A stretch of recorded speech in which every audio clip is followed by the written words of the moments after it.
Hello， 我係 Jason。好啦，我哋今日咧再繼續我哋嘅德國嘅旅程啊，因為咧其實大家睇咗上一條片嘅話咧，其實我哋上一條片同今條片咧中間只係相差幾個鐘頭，但係點解會突然之間中間 cut 開咗咧？因為我哋瞓咗一個好靚嘅晏覺。呢度德國科隆嘅呢條街，喂，前面見到 World of Warcraft 嘅 poster 咯。喂，呢度前面咧原來係有個 World of Warcraft 嘅 cafe 咯，但係唔知道喺邊個位，我諗應該係喺地下咯。但大家睇呢度附近咧，佢全部啲建築物，跟住後邊有一條咧舊舊地嘅街，我諗嗰邊應該全部都係咧餐廳啊之類嚟嘅。啊，嗰度有得買 souvenir 喎。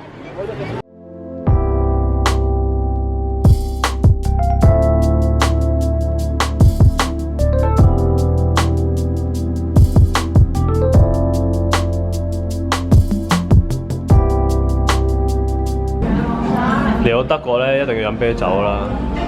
我哋兩款德國啤酒，香港都冇見過嘅。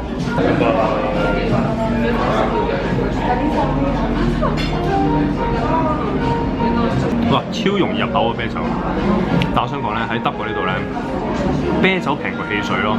頭先我哋睇個 menu 咧，我哋啤酒係1.9 euro， 跟住汽水咧，可樂咧係4點幾 euro 咯。即係呢度咧，飲啤酒係平過飲汽水咯。我哋嚟到德國飲啤酒啦，但係問題係我哋係食意大利嘅 pizza 咯。但我想講個 pizza 咧，隻碟係崩嘅咯。佢哋切 pizza 嗰個大細都好奇怪。呢度呢一個咧係一塊 pizza 嚟嘅，跟住呢度呢一個咧，呢度係一塊咯。因為佢哋切嗰個咧，全部都啲 size 係唔平均嘅咯，一啲咁細塊，一啲係咁大塊。唔知係咪呢啲咪德國 style 啊，德國風格。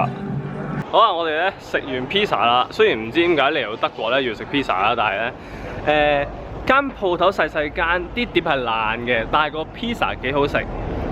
至起碼好食過香港嘅 pizza hut 先啦。好，咁我哋而家咧就出發去前邊嘅嗰一個嘅科隆大教堂，大家應該見到啦，喺前面嗰度。啱啱冇見到個頂咯。我發覺呢度附近嘅呢啲 shopping district 啊，嗰啲購物區咧，其實望落去個樣咧，同好多唔同嘅地方嘅購物區差唔多啦，即係好似西門町咁樣啦，或者好似香港銅鑼灣咁樣啦，或者好似日本嘅涉谷咁樣，其實都差唔多。好啦，我哋而家已經行下咧，我哋行到嚟呢一個科隆大聖堂前邊嘅呢一個廣場嗰度。我哋轉埋個彎之後咧，就可以見到咧科隆大聖堂。哇，見到啦已經喺呢一度。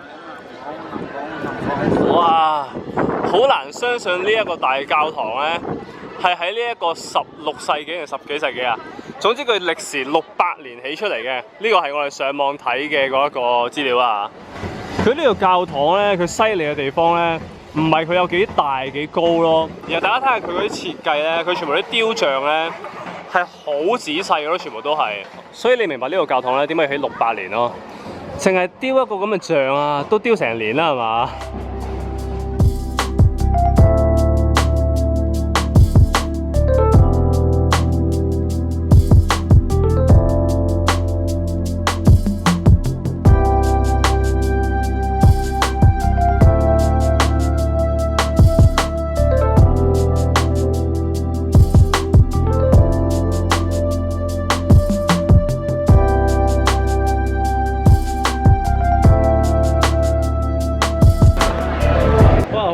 睇完裏面啦，非常之大嘅一個教堂。咁啊，教堂其實去過唔同嘅地方睇過好多啦。咁但係嚟到呢一邊咧，個感覺係佢個教堂裏邊咧，明白點解佢用咁多年時間嚟去起咯。因為咧，佢裏邊啲雕塑啊、啲成咧，全部係好精細，所以明白點解佢起咗咁多年咯。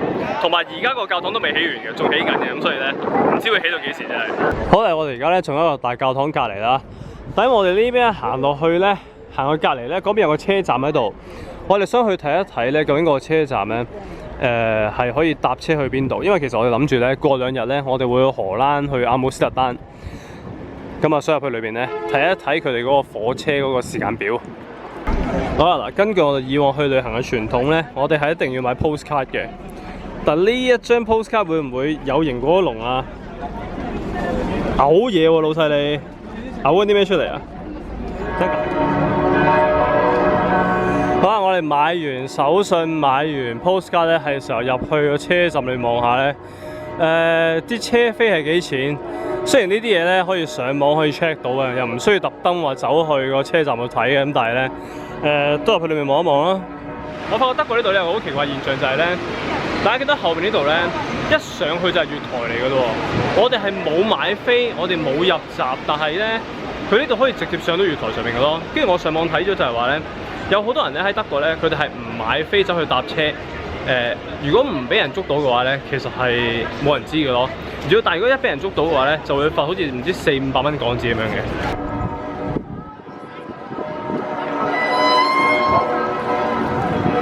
我哋而家咧就遠離個大教堂，繼續向呢邊行啦。因為個大教堂咧實在太過高嘅關係咧，我哋過咗呢條橋喺條橋嘅另外咁樣影翻過嚟咧，應該係影得最靚嘅。因為我見到好多 postcard 咧。佢哋上面嘅相都係由條橋嘅嗰一邊影翻過嚟嘅。哇！條橋上面咧有好多啲鎖喺度咯。我諗係啲人咧，啲 couple 咧，佢哋喺度掛啲鎖喺上面。但我諗呢啲鎖咧，應該每隔幾個月咧，應該要清一次咯。如果唔係太過多咯，會實在。睇到成條橋上面都係嚟嘅咯。好啦，咁我哋咧行到去條橋嘅另外嗰邊咧，先至第一次擰轉頭睇下究竟個教堂係點樣。可能我哋已經行到條橋嘅另外嗰邊啦，咁我哋試下呢個位咧，擰轉頭睇下會點樣啊？係3、2、1，係乜鬼都望唔到嘅。又話呢邊望埋靚啲嘅，喂，乜都望唔到啊！但係老細，呢度咧應該就係咧科隆大教堂附近嘅呢個舊城區。咁我見到網上面 TripAdvisor 佢哋上面講咧，呢個地方咧大部分建築咧其實都唔係話真係舊得咁緊要。係50、60年代起出嚟嘅舊屋咯。如果用香港嚟比，應該當係九龍城咁樣咯，應該係。不過呢度附近就係真係好多露天嘅茶座、露天嘅餐廳咯。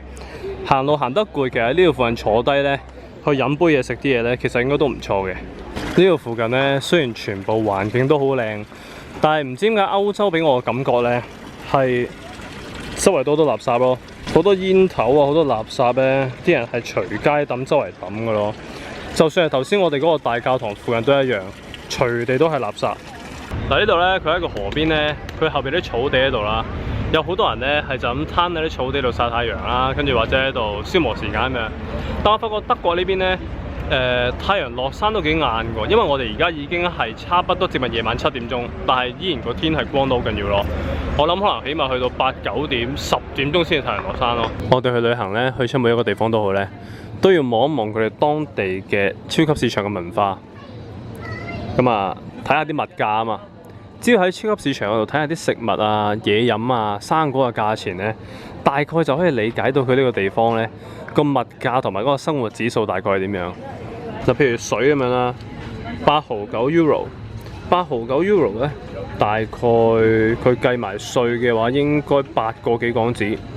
喺香港如果要買咁大支水，應該要10蚊左右，所以應該差唔多同香港。